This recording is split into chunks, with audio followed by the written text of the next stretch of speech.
Good day, everyone. My presentation today, Nostalgia as Political Instrument, Memory, Monuments, and the Melancholy of Community, explores how nostalgia functions not only as a feeling, but as a political force, one that organizes memory, shapes space, and influences how communities imagine belonging. I'll focus primarily on the U.S. context, where nostalgia has reemerged as a central element in cultural and political life, from debates over Confederate monuments to Trump's proposal for the National Garden of American Heroes. I want to begin this conversation with a central question. How does nostalgia shape our politics, our monuments, and our sense of belonging? We often think of nostalgia as harmless sentimentality, a wistful longing for things past. But I argue that it is far more powerful and consequential. Nostalgia can act as a political instrument that archives memory, shapes public emotion, and constructs collective identity. It often emerges in moments of transition or crisis, translating experiences of loss into narratives of stability and belonging. In this way, nostalgia provides emotional coherence to political movements. It reframes historical memory, selectively curating what is preserved and what is forgotten. As a result, it becomes a mechanism by which societies manage uncertainty, mobilize publics, and justify decisions about what should endure, whether in policy, commemorative practices, or the physical landscape of monuments. Nostalgia is fundamentally paradoxical. It promises unity while simultaneously deepening division.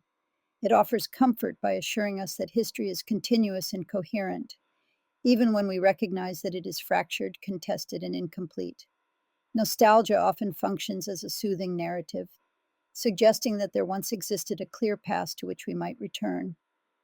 In contemporary America, nostalgia binds communities through shared emotion and imagined continuity. Yet it also separates them by idealizing different and often mutually incompatible versions of the past. Competing nostalgias emerge, some restorative, seeking to rebuild what was, others reflective, seeking only to contemplate what cannot return. So nostalgia is not merely about remembering, it is deeply about belonging, exclusion, and the politics of who is permitted to appear inside the imagined past, and by extension, within the future it authorizes. My analysis builds on three key theorists of historical consciousness. Alois Riegl, who revealed how the value of monuments evolves over time, showing that we move from commemorating a specific historical event to preserving monuments as sentimental relics of cultural continuity. For Riegl, monuments ultimately become bearers of emotional rather than factual history. François Hartog, who developed the concept of regimes of historicity, the way societies relate to past, present, and future. He argues that we are currently in a presentist regime, a time when our preoccupation with memory arises from our inability to imagine a coherent future. Hayden White, who demonstrated that history is not merely factual but fundamentally narrative. The structure and style of storytelling determine how historical meaning is made and how identities are formed. Together, these theorists illuminate how nostalgia becomes operational, materializing through monuments, narrative forms, and rhetorical gestures that organize collective memory, shape public desire, and influence political action. The American Civil War constitutes the central recursive wound in U.S. history. It reemerges across generations as myth, grievance, warning, and longing. This recurrence is not accidental. As François Hartog's concept of presentism suggests, we continually reactivate the memory of the Civil War to interpret the instability of the present. The past becomes a tool for present negotiation rather than historical resolution. Michel Foucault reminds us that ruptures do not erase what preceded them. They reorganize systems of knowledge. Thus, each national crisis, Reconstruction, the Civil Rights Movement, and our current polarization, returns us to the same unresolved contradictions: slavery, citizenship, sovereignty, and federal power. In this cycle, nostalgia serves as the emotional binding agent. It holds these contradictions together by offering the illusion that a stable past once existed, even when that past was already fractured. Nostalgia makes fragmentation feel coherent, allowing ideological tensions to persist rather than resolve. Monuments give nostalgia its material form. They anchor emotion to place, turning memory into architecture. Sites like Mount Rushmore and Confederate statues do more than depict history. They embody the emotional infrastructure of political identity. Alois Riegl's notion of age value helps explain how sheer endurance becomes a moral argument. People defend monuments not because of their historical accuracy, but because they have always been there, mistaking longevity for legitimacy. Yet this logic obscures rupture. Mount Rushmore occupies stolen Lakota land, a monument to national grandeur built upon dispossession. Confederate statues, similarly, were erected during periods of racial backlash, not to commemorate the past, but to reassert social hierarchy. We must therefore understand these monuments as effective technologies, structures designed to organize emotion, legitimize power, and naturalize inequality under the guise of historical continuity. Walter Benjamin observes that every monument to civilization is simultaneously a monument to barbarism. This insight is critical. Monuments do not simply remember, they curate victory while burying violence. They celebrate what was won while concealing or minimizing the human cost. Judith Butler asks, whose lives are grievable? A question that reveals how mourning is politically distributed. What is remembered is inseparable from who is recognized as worthy of remembrance. Lauren Berlant describes this dynamic as cruel optimism, an attachment to objects, such as monuments, that promise security or continuity, yet perpetuate harm by masking underlying injustice. Communities cling to monuments as symbols of coherence, but this coherence is melancholic. It is sustained through exclusion, selective mourning, and a refusal to confront disavowed histories. Nostalgia here functions not as restoration, but as containment, preserving a version of the past that allows the present to avoid accountability. Donald Trump's proposal for a National Garden of American Heroes exemplifies nostalgia as political spectacle. Rather than operating as a site of shared historical reflection, the monument becomes a curated theater of immortality, an attempt to inscribe selective greatness in stone, personally endorsed and ideologically framed. Hayden White would describe this move as narrativization, transforming history into melodrama, with heroes cast as timeless protagonists, devoid of complexity. Trump's monumental vision is less about remembrance and more about performance. Percy Shelley's Ozymandias offers the perfect allegory. Every assertion of permanence already contains the seeds of its decay. The proposal's grandiosity reveals not strength, but profound anxiety, a desire to stabilize identity precisely because meaning has become unstable. The fact that the garden has yet to be built renders it even more telling. It becomes a monument to the impossibility of enshrining a singular past.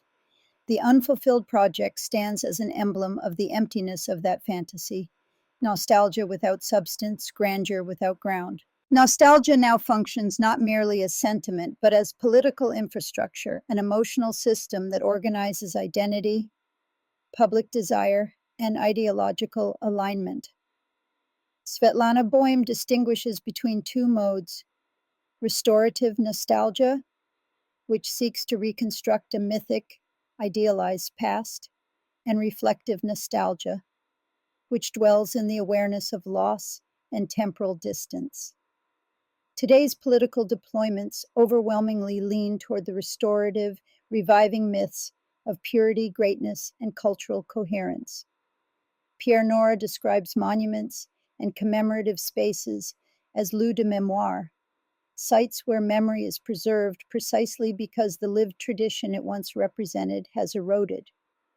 Likewise, Marianne Hirsch's concept of post-memory demonstrates how subsequent generations inherit the emotional residue of past events through images, narratives, and cultural practices. Nostalgia transforms this emotional inheritance into political belonging. It creates the illusion of continuity, even in the absence of shared experience, binding communities around curated remembrance rather than lived history. Sarah Ahmed describes emotions as sticky. They adhere to objects, spaces, and bodies, making certain forms of attachment feel natural or inevitable. Flags, statues, and slogans accumulate affective charge over time. They become surfaces onto which collective longing is projected. Through this stickiness, emotions generate circuits of belonging, linking individuals to imagined communities. Lauren Berlant's theory of cruel optimism reveals how these attachments persist even when they undermine well-being. People cling to symbols that promise stability or cohesion, despite the harm or exclusion they perpetuate. Thus, nostalgia operates not only through ideas, but through affect.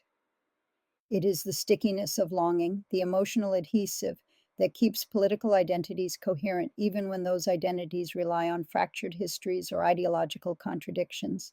But nostalgia can also take a critical form.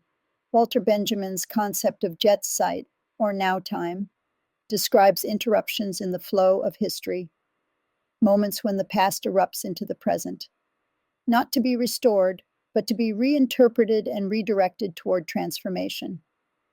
In this mode, the past becomes a catalyst rather than an anchor. Reflective nostalgia, as described by Svetlana Boym, acknowledges irretrievable loss and redeploys it as creative energy. We see this in counter monuments, protest memorials, and participatory commemorative practices that invite dialogue rather than dictate meaning. These gestures refuse fixed historical narratives. They remember differently, turning memory into relation, not possession, and opening space for accountability, plurality, and reinvention. The future of remembrance lies in openness rather than closure. As I note in the paper, we move from the monument as tomb toward the monument as threshold, a space not of ending, but of becoming. This shift requires that we design commemorative spaces and narrative structures that embrace the instability of history, recognizing ruptures and unresolved tensions not as failures, but as conditions for meaning to emerge. In this light, nostalgia can be reimagined as a critical emotion, one that sensitizes us to the sites where repair, listening, and transformation are necessary. The task is not to abolish nostalgia, nor to surrender to its restorative form, but to cultivate it as a practice of reflection, relation, and renewal. It is through this reoriented nostalgia that remembrance can become generative, less about return, more about response. This project is grounded in a constellation of theorists whose work collectively reframes nostalgia as more than sentimentality. These frameworks allow us to understand nostalgia as both a structure of feeling and a system of power, one that shapes monuments, narratives, and political identity. Alois Riegl offers the foundation for understanding how material heritage changes meaning over time. His concept of age value reveals how endurance itself becomes an argument, that monuments are often defended simply because they've always been there. François Hartog allows us to think temporally. His concept of presentism explains why societies obsess over memory at moments when a coherent vision of the future has collapsed. Nostalgia emerges here as a temporal substitute, turning backward to steady ourselves when we cannot look forward. Hayden White reminds us that history is not a neutral record, but a narrative construction. The way we tell historical stories, whether as tragedy, romance, or redemption, shapes what we believe about ourselves. Nostalgia, in this sense, is narrative form, a story of return that often overlooks rupture.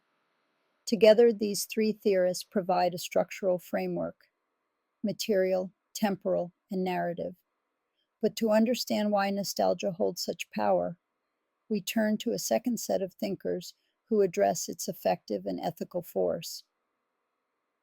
Walter Benjamin's idea of Jetztzeit shows how the past can erupt into the present, not as restoration, but as interruption and potential transformation. Svetlana Boym distinguishes restorative nostalgia, which attempts to rebuild a mythic past, from reflective nostalgia, which acknowledges loss and invites critical engagement.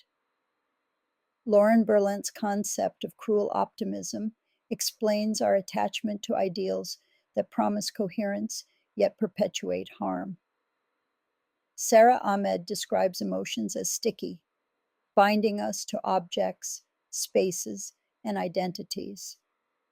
Judith Butler asks whose lives are grievable, revealing how memory includes some and excludes others.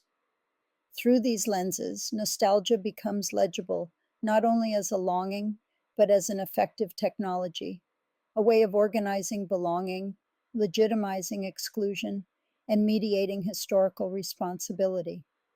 So the argument I propose is this. Rather than dismissing nostalgia as regression or weaponizing it as restoration, we must recast it as a critical emotion, a way of sensing where repair is needed. The goal is not to erase nostalgia, but to reorient it toward reflection, relation, and renewal. To return to the question that opened this presentation, how does nostalgia shape our politics, our monuments, and our sense of belonging? We have seen that nostalgia is not merely harmless sentimentality. It operates as both a structure of feeling and a system of power. It materializes in monuments, circulates through narrative, and crystallizes in longing for coherence when history feels unstable. But nostalgia isn't simply regression, it is an index of our collective desire for orientation in a fragmented world. As the theorists in this project remind us, from Riegl's shifting monument value to Boyum's reflective nostalgia, from Ahmed's stickiness of emotion to Benjamin's transformative now time, nostalgia can also be activated critically. When approached reflectively, nostalgia invites us not to return, but to re-engage. It becomes a force for renewal, a way to acknowledge the complexity of the past, repair what has been disavowed, and imagine belonging built on accountability rather than illusion. In other words, we move from nostalgia as restoration to nostalgia as orientation, toward nostalgia as transformation. Thank you.